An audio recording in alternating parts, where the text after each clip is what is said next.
Let me ask you this. Would you invite your friends to take up smoking? Would you invite them to smoke at work on the job? Would you encourage them to smoke a pack and a half of cigarettes a day? Surgical plume is chemically analogous to tobacco smoke, and 4 to 6 hours of exposure equals a pack and a half of cigarettes. So if you would not encourage your friends to take up smoking, you should not invite them into your operating room and be exposed to surgical plume.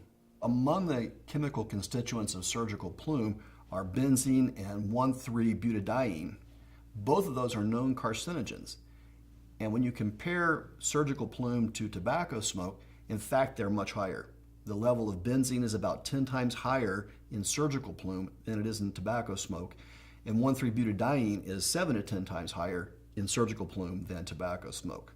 It concerns me, just obviously for myself, but it concerns me for my operating room staff, that not evacuating smoke would be like exposing them to cigarette smoke in a smoky bar.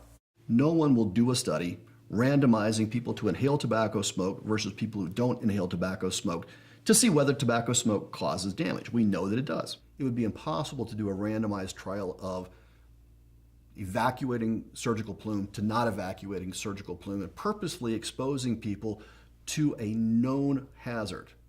It's simply not ethical to do that study, but we know that it's a harm.